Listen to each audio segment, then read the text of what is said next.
Welcome to the 4th Annual Business Outlook Conference. Colleagues, we are all in the fight for our lives. A true David and Goliath battle for economic survival.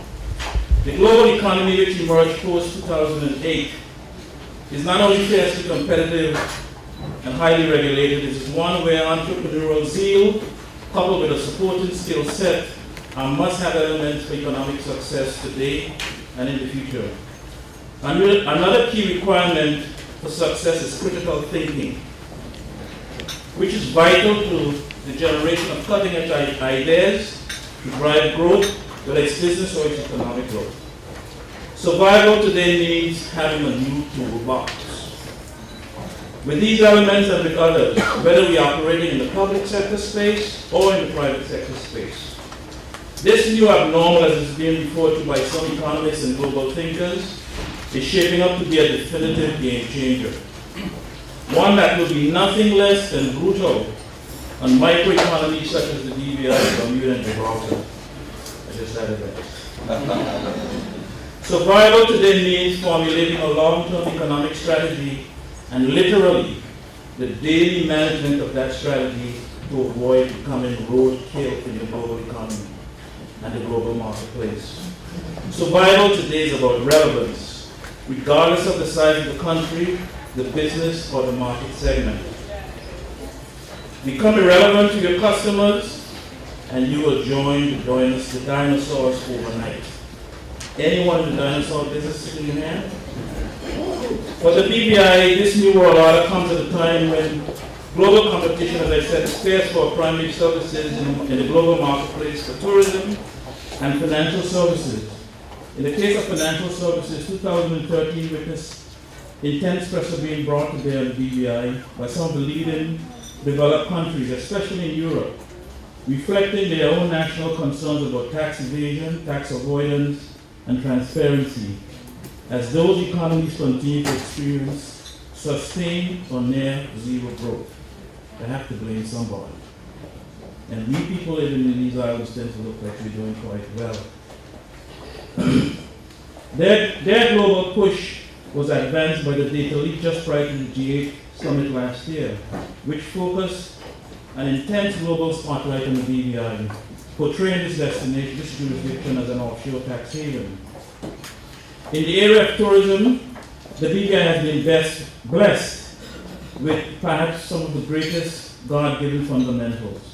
However, as a destination, we are in the early stages of a game of catch-up after several years of treading water, not only in our primary markets, but also in the areas of critical infrastructure, such as air access, cruise tourism facilities, and additional forward-leaning hotel and resort capacity.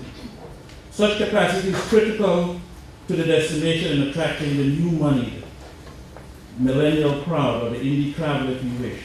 And it's projected that that segment is going to be even bigger than the baby boomers. This period of treading water has resulted in a loss of market share in our primary markets, in both our all-important overnight sector, as well as in the cruise tourism subsector. One of the most critical takeaways, lessons for the BVI from the post-recession, is that the BVI as a territory needs to move post-haste to diversify our economy, firstly within the space of tourism and financial services, and also beyond. This is a reality which we have long realized as a community, but one where there has been little and no recalibration. Looking on the bright side, the timing for such recalibration, in my opinion, is opportune, because the dominant underpinning element for future economic success for territories such as the BVI is the constant creation of global wealth. Long gone are the days when this wealth was European or US or North American centric. Today, the fastest growing areas for global wealth are in some of the emerging countries, such as Asia, the BRIC countries, and as of late, even places such as Mexico, and yes, Africa. This growth is taking place while traditional generators of wealth in North America and Europe continues apace, albeit reduced. We at BVI Business firmly believe that if the quality of life that we have achieved over the last 15 to 20 years is to be sustained, Collectively, we, government, opposition, public and private sectors, must act immediately to develop and implement a long-term strategy to make this a reality, or we will become roadkill. You probably wondering what the devil is he mean by roadkill. When you drive sometimes, in our case, you run over mongoose, that's roadkill. He doesn't get up after that. Three very positive developments worthy of note from 2013 that bodes well for the future economy of the BVI were: one, the establishment of our office in September in Hong Kong, and a month later, the launch of our BVI tourism presence in South America. The third element was a delegation, a ministerial delegation, that went to the 6th Annual World Medical Tourism and Global Health Congress in the United States. Just last week, we saw a high-level delegation visiting the BVI from Shenzhen. These developments hold significant potential for our tourism, our financial services, and, if I may say so, inward investment. This is the kind of forward thinking and action that will be critical in taking our game as a territory to the next level. Today we have tried our level best to assemble what I call an A-list of speakers from across the globe, from Hong Kong, Gibraltar, Bermuda, Canada, Los Angeles, Aspen, New York, Palm Beach, and we hope to have someone coming in to us by video conference, either from Stanford University or Emory. And yes, here at home, we have a number of our speakers that are BVI landers and people engaged in government and in the private sectors. We are also joined by the next generation. We have a student from the Elmo South High School who will be on our panel, most appropriately talking about education. In addition, you will see a number of our students from the high school in their uniforms helping you. We're very pleased to have them, and I hope today is eye-opening for them. I'm always particularly pleased with having the leadership of our government at the highest levels attending this conference. And what I'm particularly pleased about is the Premier and his cabinet, those members who attend, always sit and listen very attentively. And at times, when they have questions, they ask us the tough questions too. We have an exciting day ahead for you. I want to welcome everyone and do have a real enjoyable day. It now gives me great pleasure to begin to move into a program where we will have remarks by our Honorable Premier, Dr. D. Orlando Smith. And then following that, he and I are going to have a little bit of a one-on-one conversation about his comments. Premier? Thank you, Russell. Excellency, colleagues from the Cabinet and the Government of the British Virgin Islands, ladies and gentlemen, colleague, Prime Minister, Chief Minister of Gibraltar and Premier of Bermuda.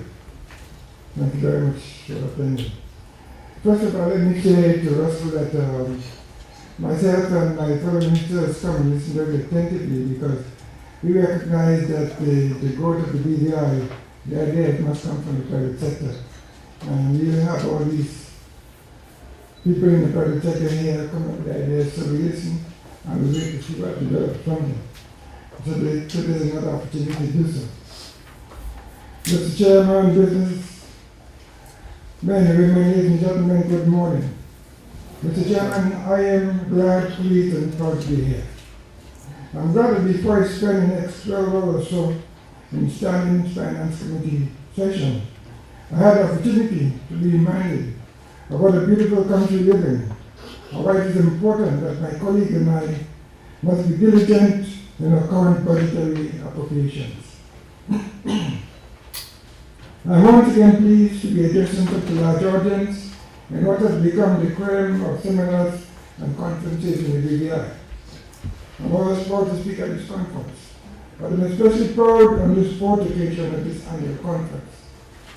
I'm not only proud because my friends and colleagues, Russell and Portia, and the OISO team have once again put together such a prestigious conference with dynamic academic agenda. But I'm also extremely proud that they have been very successful in optimizing their own theme for this year's conference. They have indeed taken it to the next level. I want to welcome each and every one of you, what I know from experience, to be very engaging, thought-provoking and honest discussion on several topical areas which are germane to our very existence. I also extend a Virgin Islands welcome to all the visitors and speakers from overseas. But I want to extend a very special welcome to two very special visitors from overseas. My colleague, visiting head of the government, Premier Prime Minister, Honorable Craig Kanye, and the Chief Minister of the Board, the Honorable Fabian Ricardo.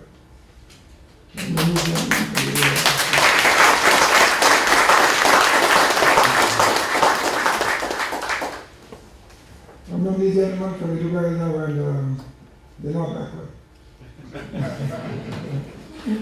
It is telling in some way that I'm playing host to these two esteemed gentlemen under the theme of taking the game to the next level. This is because late last year, Fabian played host to Craig and I, and several others in Gibraltar, where a similar conclusion was drawn. That is, that as OTs, we must take our game to the next level. Frankly, it seems that over the course of the latter part of 2014, all of us OT leaders are forerunning on a number of issues similar to these that will be discussed today. It doesn't only signal that we must take our game to the next level, but we realize the wisdom to do so collectively. Over the next few minutes, I thought that I would speak to you about the key strategy that my government and I have adopted to take the BVI's game to the next level by opening the BVI to new markets. The BVI has long been an important player in global marketplaces. In some industries, the BVI is not only an important player, but also a significant player.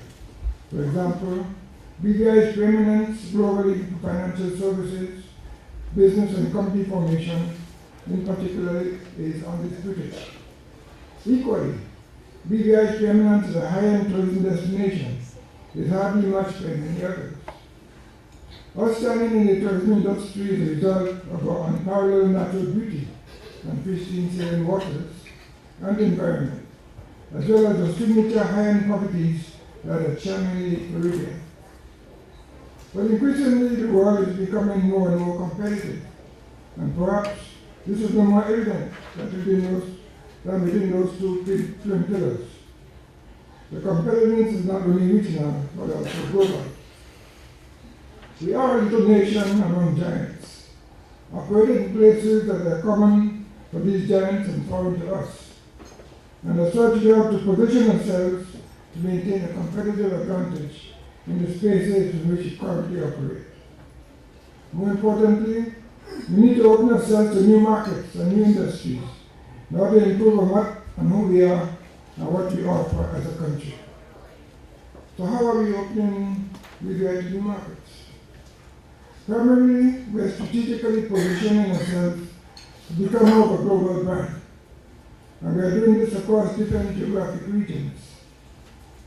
There's no secret that traditionally the biggest and most important market in the financial services industry is China. More generally, the Asia-Pacific region accounts for more than 40% of our financial services business.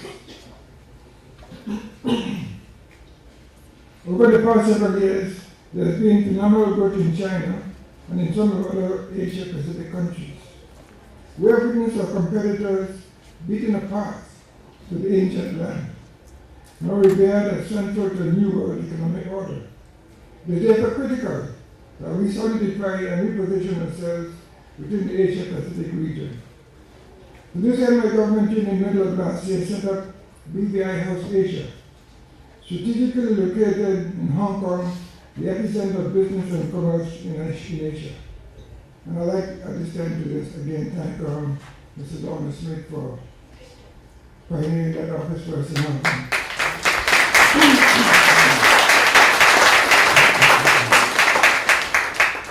And also to thank Eddie Donovan for taking the challenge to continue.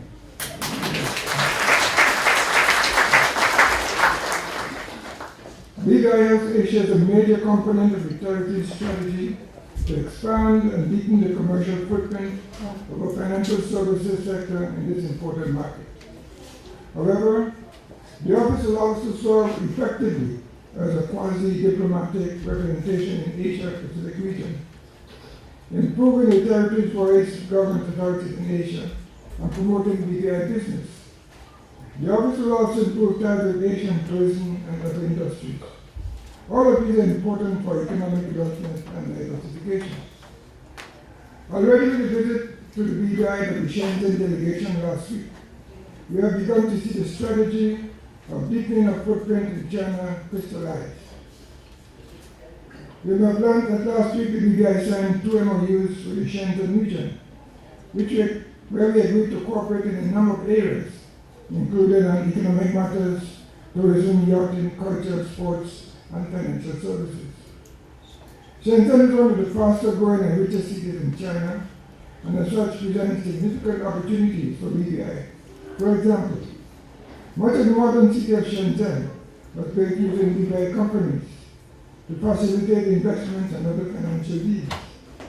Therefore, from a financial services perspective, BVI is widely known and integrated into Shenzhen through financial structuring, joint ventures, and development finance. In an ever-increasing competitive financial services market, this is great for the BVI because as Shenzhen grows, so too will the BVI, given its foothold in Shenzhen in financial services. Moreover, Shenzhen is a great emerging city in China with strong shipping, financial, logistics, and ICT industries. It's poised to rival traditional Chinese super cities such as Hong Kong, Beijing, and Shanghai.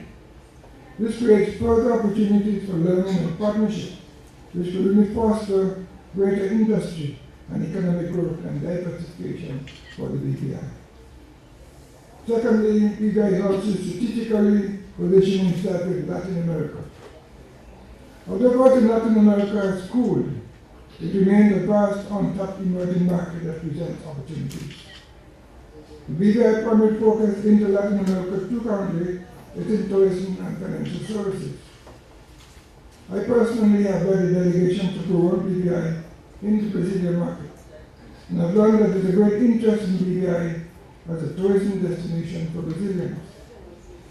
Brazil is minting millionaires by the dozens annually, and has a very fast-growing middle class.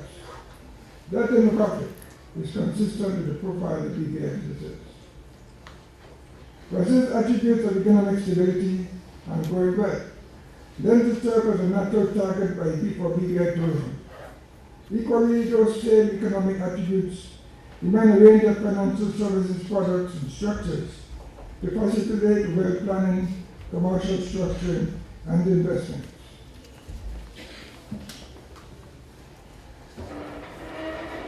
Early last year, we started to solidify our presence in Latin America through engaging a global public relations firm to represent the interests in the region, and we expect to use Brazil as a springboard into the rest of Latin America. Thirdly, BVI is solidifying its presence in London and Europe. Several years ago, the BVI had a great vision to establish a representative office in London. My government has continued to build on that vision with a view to solidifying our presence in London and Europe, and it has paid tremendous dividends. A London office is a reach into London and wider Europe, and is critical to nurturing all relationships and fostering new ones. It facilitates diplomatic and political representations and interactions with the United Kingdom parliamentarians. It also facilitates interactions with the financial services and tourism industry experts and market participants. The London office was also key in fostering a twinning relationship with the County of Hertfordshire in the UK. From that relationship, we are able to benefit in areas such as culture, sports, education, and business. We have developed a number of other similar relationships with other UK counties and European cities, which will create business, educational culture, and social opportunities. Let us think of a focus to opening ourselves to new markets, and this certainly rings true in our recent endeavors with London. Indeed, to be singularly focused, for example, on financial services or tourism, would be limited and inconsistent with the macro objective to have a more diversified economy. To this end, I was pleased to lead a delegation to participate in a London business event designed to put United Kingdom overseas territories together with over 125 United Kingdom businesses. This was done to explore opportunities for partnership and investment between the UK private sector and the territories. In addition, given BVI's constitutional link to the UK and by extension the EU, we have been working to ensure that links remain strong and beneficial to BVI. The principal benefit that we are anticipating is access to the European market. Already new opportunities of trade in goods and services are available to overseas territories under the EU Overseas Association Directive, and we expect to explore them to the benefit of the BVI. Opportunities for BVI in Europe are also being explored under my chairmanship of the Overseas Countries and Territories Association, where I will represent 26 different overseas countries and territories. Building and maintaining EU relations and tapping additional sources of funding and expertise which are available through the EU will be important for the development of the BVI and the overseas. My chairmanship of the BVI platform to take leadership on an international level in spaces such as financial services and the environment, which must then be leveraged to grow brand BVI. Turning to a more domestic strategy which is both central to raising the game and opening us up to new markets, the necessity of infrastructure development. Last year, part of my message focused on this very subject. 1 year on, we have made strides in some areas, but we have also made baby steps in others. With 1 year on, I've even greater conviction that BVI cannot open itself, nor will it be successful in opening to new markets without better and greater infrastructure. This means that we have to have an airport that is sufficiently large, modern and efficient enough to directly land residents and visitors into the BVI from major cities nearby.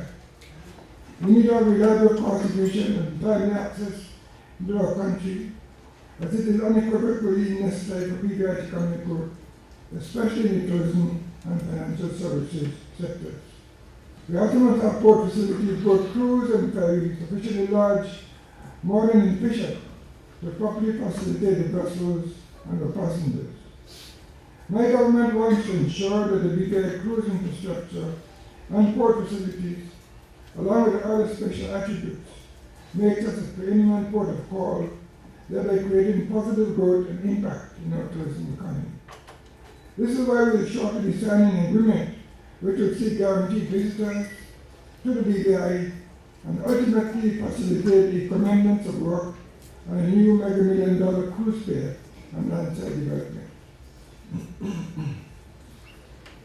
Equally, we need improvements in other key infrastructure such as roads, water, and sewage, and hotels. And there's no dancing around the fact that if you don't have infrastructure, there are no industries and consequently no economy. In the past year, we've been working on other fronts to take our game to the next level. I'm pleased that though small and populous, we are big and ideal.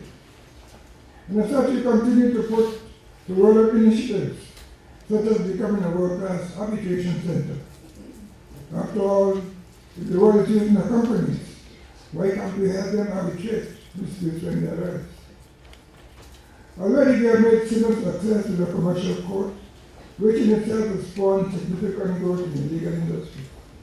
My hope and expectation is not to the same with arbitration.